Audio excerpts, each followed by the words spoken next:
В эфире Абхазского телевидения информационный выпуск Камши Кушара. Здравствуйте.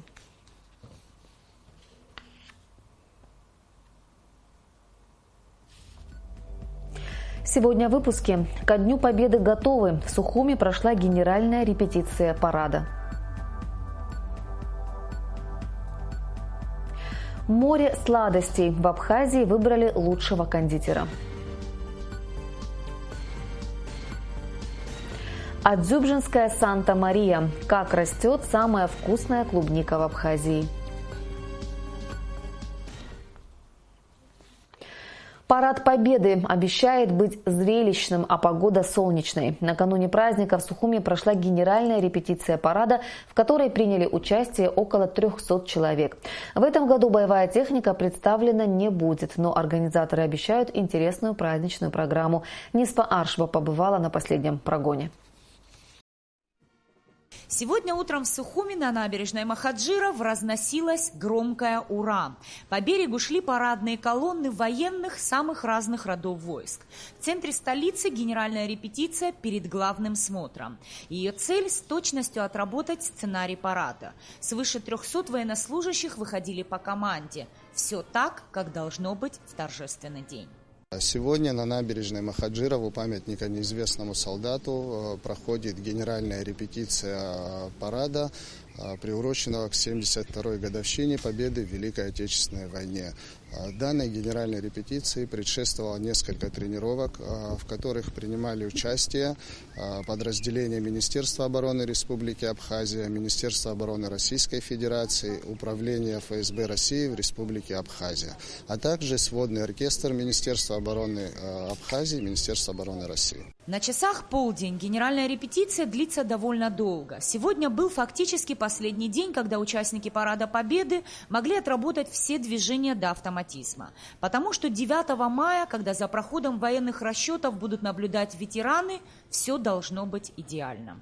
Коробка Сухумского высшего общевойскового командного училища участвует в параде каждый год. Для нас это очень важно. Мы воспитываем будущих патриотов. И, как вы знаете, это наша история. Без нашей истории не будет будущего.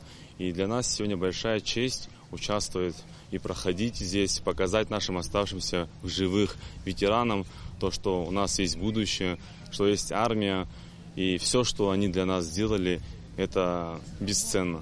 Командует парадом первый заместитель министра обороны генерал-майор Беслан Цвижба. По традиции принимает парад Победы министр обороны Абхазии генерал армии Мераб Кишмария. Смирно! Равнение на середину! Прохождение торжественным маршем в честь 72-й годовщины Победы в Великой Отечественной войне построит первый заместитель министра обороны генерал-лейтенант Цвижба. Здравствуйте, товарищи!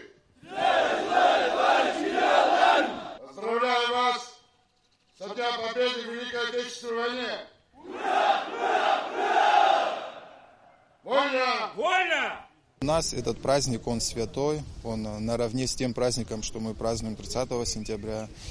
Одно обидно, что с каждым годом мы теряем ветеранов, и их ряды редеют, их становится все меньше. Вот самый печальный момент этого праздника. На первый непосвященный взгляд все прошло без видимых изъянов.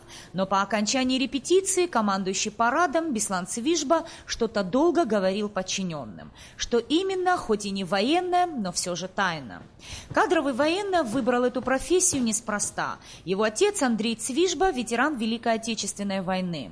Любовь к родине и желание ее защищать – с этими принципами он рос с самого детства. И с тех пор День Победы – праздник, которым он гордится и за которым благодарит. Во-первых, это огромное значение имеет. Во-первых, то, что фашизм не был допущен, это раз. Ценой огромных усилий, огромных жертв Советский Союз выиграл самую кровопролитную войну в современности. Пользуясь случаем, хочу поздравить народ Абхазии с наступающим великим праздником Великой Победы. Строевая выправка и парадные мундиры. Генеральная репетиция военного парада – точная копия того, что будет происходить перед памятником неизвестного солдата 9 мая. Завершит парад бессмертный полк, в котором по предварительным подсчетам будет участвовать более 1000 человек. Нисфаршба Беслан Шхинджерия, Абхазское телевидение. Сотрудники СГБ Абхазии задержали Роланда Жиба. Он подозревается в убийстве жителя Сухума Беслана Квициния. В результате полученной сотрудниками СГБ информации установлено, что задержанный Роланд Жиба намеревался покинуть территорию Республики Абхазия. В интересах следствия дальнейшие подробности не разглашаются. Об этом сообщает информационное агентство Апснапресс. 23 кондитера боролись за звание лучшего. Праздник сладости. Именно так называется конкурс кондитеров, организованный Торгово-промышленной палатой Абхазии. Номинации «Лучший кондитер», «Лучшая восточная выпечка», «Лучший торт» и «Лучшие пирожные» розданы. Имена лучших и секреты приготовления самых вкусных тортов узнавал Саид Барганджия. Лучший кондитер 2017 Оксана Шахинба.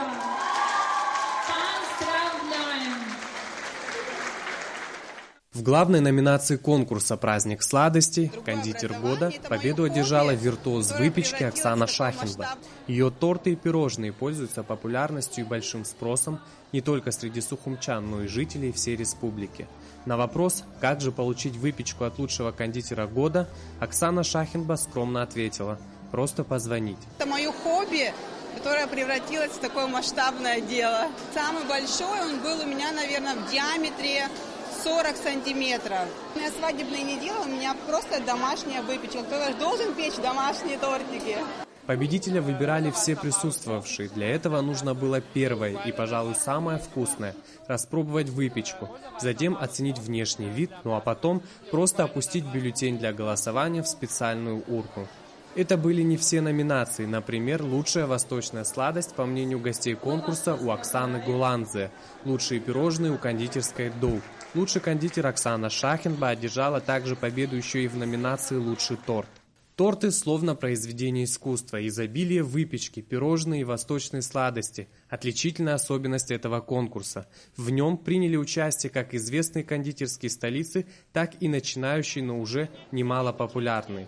Главный вопрос – в чем секрет? Именно это и пыталась выяснить у участников праздника сладости наша съемочная группа. Приехала с города Гагра, участвую первый раз по приглашению Торгово-промышленной палаты Абхазии. К этому я пришла с детства, была большая любовь к кондитерству, помогала всегда матери. Моя выпечка пользуется успехом, я очень довольна. Ну кто не любит поесть сладости? Наверное, таких людей попросту нет. Большой зал не вмещал всех желающих отведать кусочек торта или пирожные.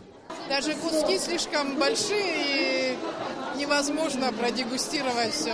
Участники, которые участвуют в конкурсе, постарались и подготовились очень вкусно. Среди участников оказались и те, кто решил вырученные средства направить на благотворительность. Таким образом, кондитерская Дольче Вита передаст все полученные деньги в благотворительную организацию «Киарас». Все вырученные средства сегодня пойдут в нашу организацию на помощь тем семьям, которым мы оказываем поддержку. Конкурс сладости был бы невозможен без Торгово-промышленной палаты Абхазии. Это уже 4-й конкурс кондитеров. Для гостей была подготовлена ярмарка кондитерских изделий. Каждый желающий мог приобрести сладости. Также была разыграна лотерея. Главные призы – торты от известных кондитерских. По словам вице-президента Торгово-промышленной палаты, такие конкурсы очень важны для нашей республики. Мы проводим его уже в 4-й раз. В этот раз мы решили уйти от правил и назвали этот праздник не конкурс кондитеров, а именно праздник сладостей. Имена лучших кондитеров в Абхазии известны, сладости съедены, секреты приготовления лучшей выпечки раскрыты. А кондитеры уже придумывают рецепты для участия в празднике сладости в следующем году. Саид Барганджи, Саида Гухава, Абхазское телевидение. МИД Абхазии раскритиковал решение Комитета министров Совета Европы, в котором подчеркивается международно-правовая ответственность России как якобы стороны конфликта с Грузией.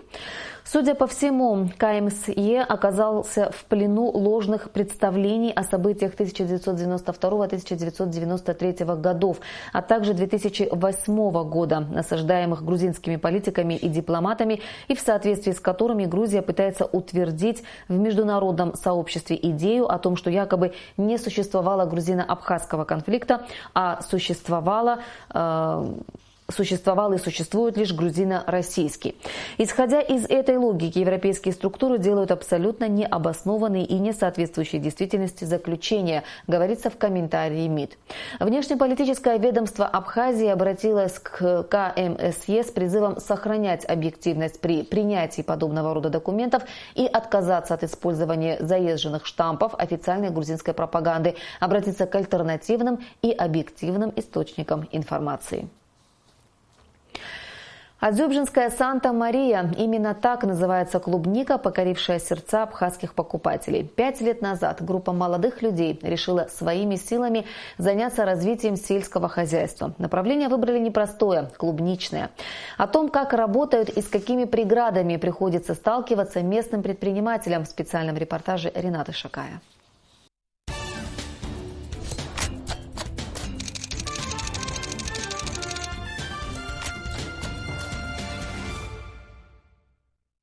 В этом году местная клубника окончательно захватила местный рынок, а дюбжинская клубника вытеснила все ягоды и фрукты. Работа здесь, конечно, нелегкая, но очень вкусная. Были специалисты, считавшие, что абхазский субтропический климат клубники не подходит, но нашлись предприниматели, которые не только продумали бизнес-проект по выращиванию клубники, но и реализовать его. Во всем мире этот бизнес выгодный, но в Абхазии до недавнего времени он не был широко распространен. После 5 лет экспериментов специалистам удалось определить сорт, который максимально подходит к абхазским климатическим условиям. Сорт клубники пилотного проекта землянично-клубничных полей не разглашался, так как именно этот сорт принял климатические условия нашей страны, а конкретно почву в селе Адзюбжа. Сегодня для абхазского телевидения раскрыли название этой сладости – Адзюбжинская Санта-Мария. Смело можно сказать, что адзюбжинская клубника на сегодняшний день – монополист на местном рынке. Конечно, клубнику выращивают не только они, но плантаций таких объемов в Абхазии пока нет. Красиво, вкусно, полезно. С первого взгляда кажется, что все очень легко и проблем с таким бизнесом нет. А на деле оказалось, что все не так-то и просто. Вот здесь уже затрачено. Вот эти поля, то, что видите, их корчевка, привести в порядок, закупить технику. Еще помимо этого, еще у них поля есть. Еще поля есть, где обрабатываются другие культуры. На это затрачено не 1, не 2, не 10 миллионов, несколько сот миллионов уже затрачено. Из них... Из той суммы, которую называю, государство в течение 3 лет кое-как проплатило 6 миллионов, хотя обещала она намного больше. Эта культура достаточно требовательна к климату, почве, удобрениям, уходу и особенно к технологиям сбора и хранения. Малейшее упущение хотя бы по одному параметру грозят серьезными убытками. Сбор урожая не успел начаться, а клубнику некуда деть. Именно так говорят сотрудники компании. Вот продукция, вы видите, что с этой продукцией, куда его девать? Уже инвесторы от нас отходят уже. Они видят, что способны произвести, способны работать, развивать дальше масштабно, более и более расширять, но движения дальнейшего нет. А вы покажите мне вот в нашей стране вот так масштабно, чтобы занимались сельским хозяйством, своими силами в основном, и чтобы клубника на такой площади росла. Видите, сколько пустых земель. Эти земли тоже сегодня были использованы под клубнику, под другую культуру. Но нет гарантии, что мы можем его провести, можем реализовать, значит, на территории России. В прошлом году ягодный рай в 10 гектаров весь сезон вплоть до осени работал только на местный рынок. Клубника стала узнаваема. По словам сотрудников, в новом сезоне урожай богатый, но реализовать такие масштабы за пределы Абхазии нелегко. Вы видите сам продукцию и видите, сколько на поле этой продукции. Его надо реализовать. Мы способны, значит, цены скинуть для местных покупателей, для наших граждан, но такое количество надо вывозить за границу, на Русь хотя бы. А как его вывозить? Когда там преграда работников таможни, откровенно вот так я скажу. Почему? Потому что такие вопросы решаются на государственном уровне. Государства должны договариваться и не должно быть препятствий. Самое главное препятствие сегодня для нас – это граница. Чтобы провести за каждый килограмм надо платить от 50 до 60 рублей. Это то, что производитель ждет, чтобы заработать что-то. А это приходится оставлять на границе. Запущенный группой молодых людей бизнес-проект позволил создать более 200 рабочих мест. Ежедневный заработок работников компании составляет 1500 рублей. Как утверждают сотрудники, если этот бизнес не будет поддержан на государственном уровне, весь проделанный нелегкий путь окажется напрасным. То, что видите вы здесь, еще большую часть вы не увидели, там другими культурами занимаемся мы еще овощеводством, бахчой, как я уже говорил. Общая сумма поступления, если мы это нормально, с умом, с головой реализуем государственную структуру рядом с нами, мы можем заработать не 1 миллион, не 2 миллиона, несколько миллиардов. И 10% от того, что мы реализуем, поступит же сюда в государственную казну. Это будет несколько сот миллионов. Это плохо или хорошо? Я думаю, что это очень даже хорошо. Рабочие, которые работают здесь, ведь это местные все жители и из близлежащих сел. Мы государственную проблему тоже решаем. Этих людей, эти люди уже не смотрят, не ищут где-то работу. У них постоянно работа здесь есть. Где сегодня, какая организация может заплатить в день 1500 рублей? Я думаю, таких организаций раз-два и обчелся, или если вообще найдем. Здесь они получают. Потому люди сюда рвутся, сюда работают. Но как мы можем этим людям оплачивать все время, если мы свою продукцию не можем реализовать?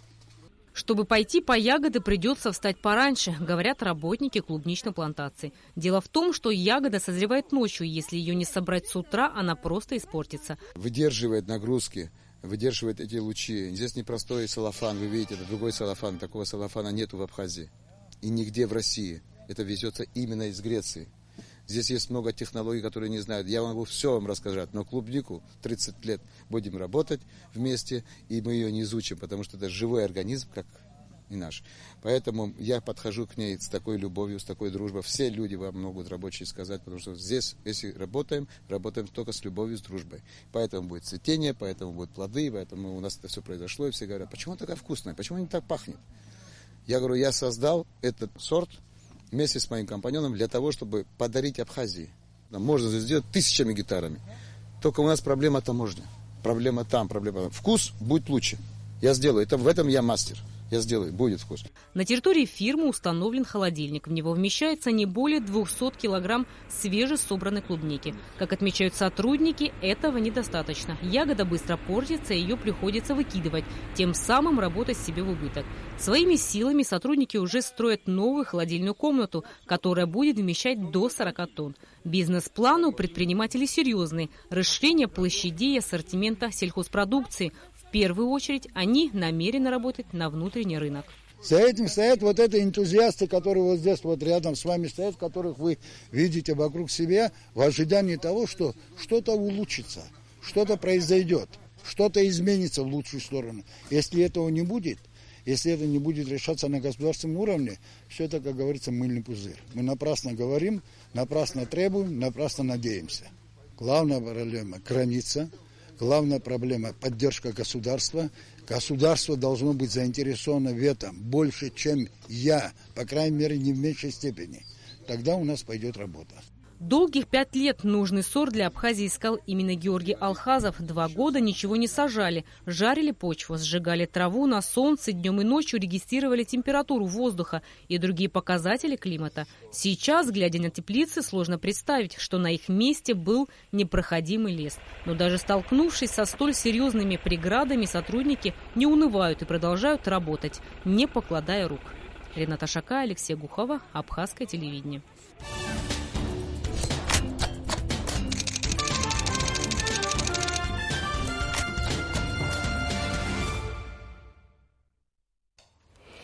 Ветеранов Великой Отечественной войны Артаваза Никагасяна и Андрея Жданова поздравили в преддверии Дня Великой Победы представители 7-й российской военной базы в Абхазии. Подробности у Саида Джарсалия.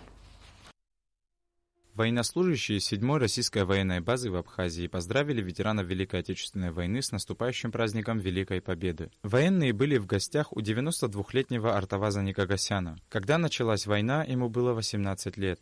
Услышав весть о начале войны, он, не задумываясь, пошел на фронт. Никагасян прошел все тяготы войны и с болью вспоминает те страшные дни. Мы поучаствовали передовой. 135-й дивизии, Минский. А подрастающее поколение, они очень воспитаны сейчас. Они понимают, что сколько лет прошла, эта война им как урок.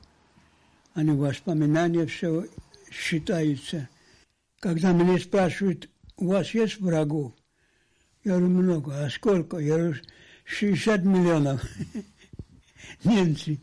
Российские военные также поздравили ветерана Великой Отечественной войны 97-летнего Андрея Жданова. Во время войны Жданов служил в контрразведке Советского Союза в пустыне Гоби в Монголии. После войны он вернулся в Абхазию. Он рассказывает историю с такой точностью, будто этот ужас был пережит им буквально вчера.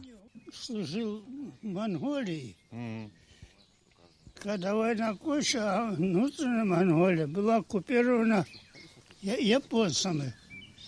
И мы охраняли, чтобы японцы не зашли в внешнюю Монголию. Что внешняя Монголия граничила с Советским Союзом.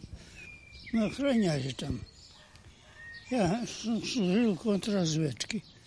Сын ветерана Георгий Жданов поблагодарил военных. Он сказал, что ветераны нуждаются в поддержке, но главное для них – это внимание. Важно помнить о героизме, важно передавать историю о нем из поколения в поколение. Война, когда закончилась, было, распределение.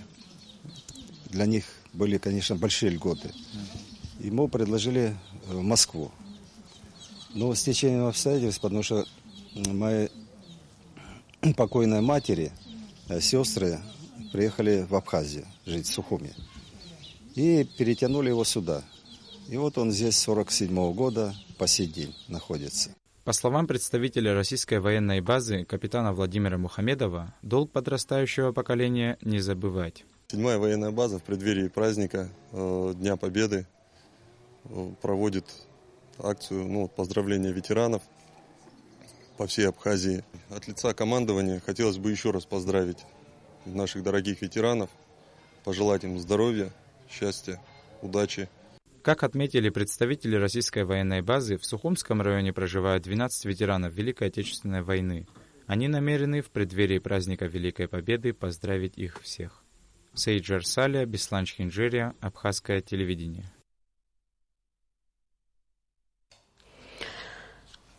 Вторая жизнь Ятраджа – общеобразовательный телевизионный проект автора Инны Хаджимба вновь возвращается на экраны абхазского телевидения. Новую жизнь в любимую передачу вдохнула компания «Амобайл». В студии Ятраджа, которая теперь будет располагаться в здании Гулрыджского дома культуры, новое все – от ярких декораций до интерактивных технологий. Нисфа Аршба расскажет, чем закончилась праздничная игра, посвященная юбилею Баграта Шинкуба. Здесь все, как и полагается на состязании. Участники, жюри и ведущая. Этот специальный выпуск Ятраджа ведет журналист абхазского телевидения Арифа Кабба. Игру ребят оценивает жюри в составе министра образования Адгура Кокоба, литературоведа Дифы Габне, представителя сотовой компании «Амобайл» Ливана Лагула и автора телепроекта Инны Хаджимба. Судить обещают не строго, но справедливо.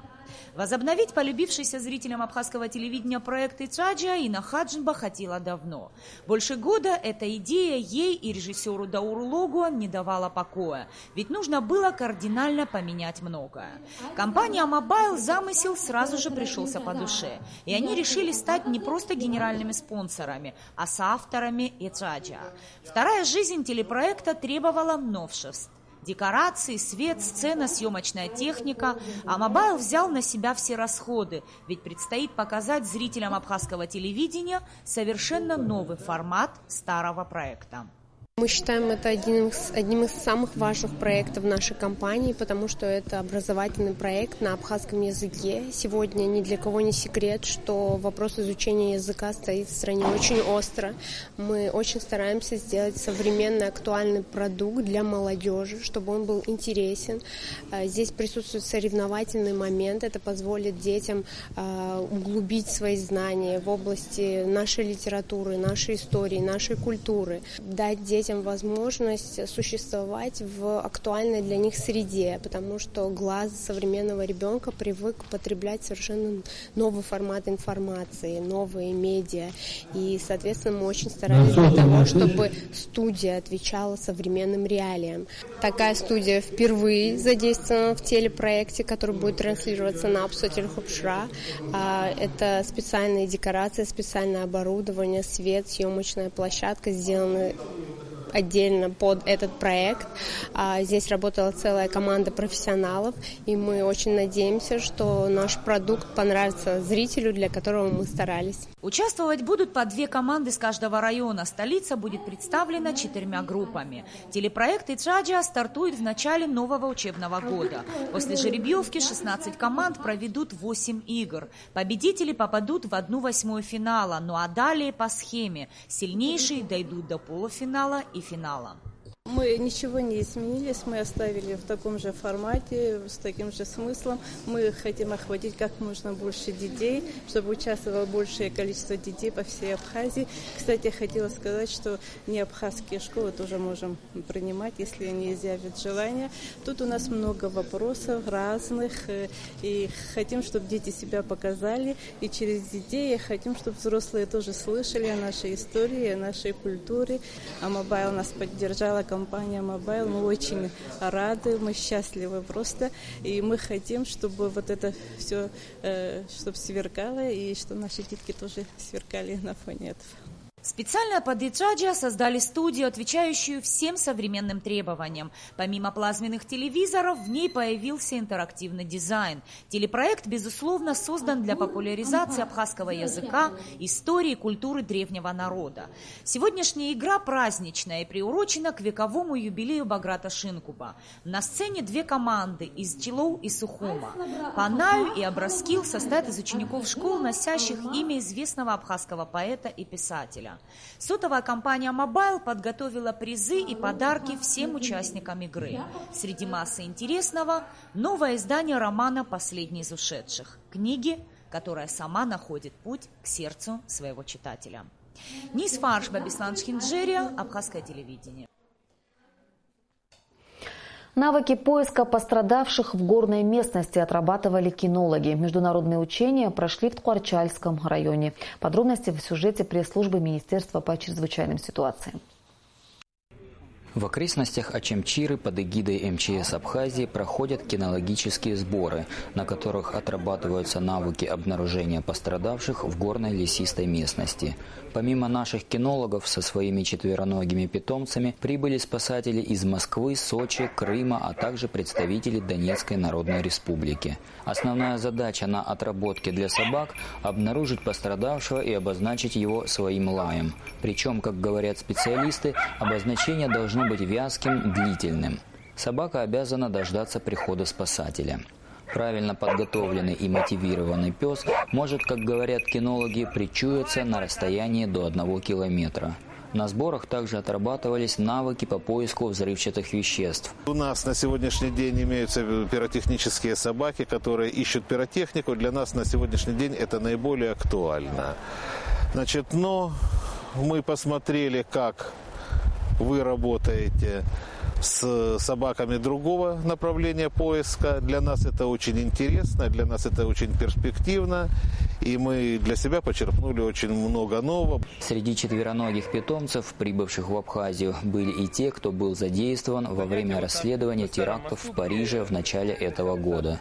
Многие из приехавших спасателей и волонтеров находятся в Абхазии впервые, так что профессиональные впечатления накладываются у них на личностные, чисто человеческие. О том, какие здесь люди, наслышан очень много, но относился к этому с здоровым скепсисом, то есть не доверял, если честно. Но здесь все подтвердилось еще даже в большей степени. Нашим с нами работают 2 человека абхазцы с Сухума, 2 расчета кинологических, большая часть волонтеров. То есть от процесса все получается отлично. У нас замечательный инструктор здесь, ради него мы тоже сюда приехали. Поделились своим опытом по поиску людей. Я приобрел огромный опыт в этом направлении. У нас пока этого направления по поиску людей нет, то есть в МЧС ДНР. Будем, как говорится, развиваться и тоже создавать и готовить собак для этого направления. Это серьезный повод для продуктивной работы, качественной, для обмена опытом, который послужит, безусловно, и абхазским ребятам, которые готовят собак, и ребятам с Крыма, и с ДНР, которые подъехали тоже на занятия и хорошо себя показали в работе. Окончательные итоги сборов будут подведены через несколько дней. Что же до наших спасателей, то помимо узкопрофессионального, у них появился и опыт по организации подобных мероприятий здесь, в Абхазии. В необходимости же подобного обмена опытом в дальнейшем ни гости, ни принимающая сторона нисколько не сомневаются. И о погоде.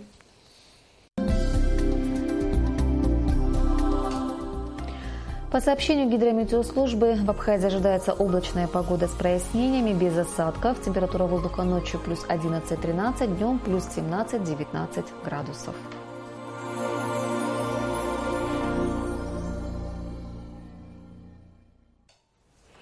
Информационный выпуск завершен. Я прощаюсь с вами. До встречи в эфире.